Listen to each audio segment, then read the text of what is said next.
Kami cari suku yang paling terbelakang, yang dilupakan oleh dunia modern. Dan mereka tunjuk, ya di selatan ada kelompok yang belum dijangkau, belum ada orang masuk, suku Sawi. Dan kami datang hari pertama dengan pesawat air, karena tidak ada jalan masuk ke pedalaman. Dan istri saya keluar dulu, dan ibu-ibu semua mengelilingi dia, pegang tubuhnya dari kepala sampai ke kaki. Mau lihat dia bentuk sama dengan mereka, menari keliling dia, di bawah, tidak kelihatan lagi. Ini hari pertama. Dan hari itu juga ada perang suku.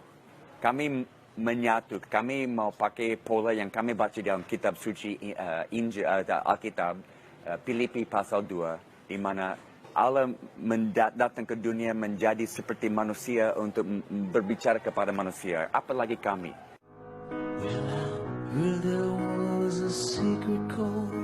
Tiap hari istri saya naik perahu pergi ke hutan dengan ibu-ibu, panggul sagu, lain-lain.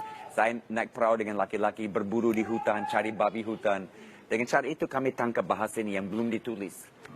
Masuk tahun kedua, tahun ketiga, kami sangat dekat dengan mereka. Rasa pergumulan mereka, kami mulai mau kasih pengharapan di dalam Yesus Kristus. Bagaimana perang bisa berhenti, hidup bisa dirubah, tapi tidak ada yang mau dengar. Sampai ada dukun-dukun yang berpengaruh, mereka buat ancaman. Kalau ada orang yang terima berita ini dari luar, kami akan bunuh dengan sihir, dengan obatan. Dan Tuhan datang dengan cara yang saya tidak bisa bayangkan. Terjadi suatu hari, panas di hutan, matahari ada di tengah langit. Dari rumah, kami dengar tangisan, orang mati, duka.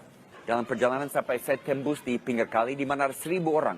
Ibu-ibu potong diri dengan alat tajam, lain lompat ke dalam lumpur, lain lompat ke dalam api. Laki-laki ada di dalam air cari sesuatu. Saya tanya, apa terjadi?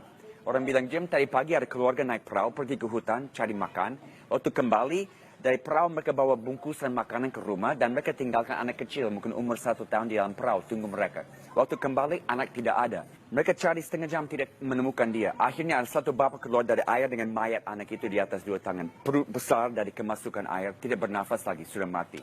Dibawa ke atas, ditaruh di atas daun pisang. Semua orang kelilingi dia dan menangis berat. Saya ada di sini, saya bangkit berdiri, suarakan satu doa yang belum pernah saya doakan dalam hidup saya. Karena ada iman yang Tuhan sendiri berikan kepada manusia pada saat Tuhan mau buat sesuatu. Dan saya langsung spontan, Tuhan, walaupun masyarakat ini belum mengakui Engkau sebagai Tuhan dan Allah mereka, sebagai tanda kasih-Mu, bangkitkan anak ini dari kematian. Tiba-tiba dari mulut anak itu mulai mengalir semua air. Keluar satu kali, mulai nafas kecil, nafas besar, mata buka, dia sudah hidup kembali. Semua orang kejut. Dan waktu orang Sawi kejut, mereka bikin bunyi di belakang mulut. 1.000 orang bikin bunyi, ribut ini. Akhirnya saya diamkan, saya bilang, apa yang kami saksikan hari ini bukan sesuatu yang saya buat, ini Tuhan yang kami bawa kabar baik tentang dia. Ini kasih ditunjukkan kepadamu. Seminggu sesudah itu, kami diundang ke satu kampung, cerita tentang jalan keselamatan dengan mereka. Pagi sampai malam, 1 minggu full, 10, 20, 30, sekeluarga mereka datang kepada Tuhan. Gelombang demi gelombang, minggu demi minggu.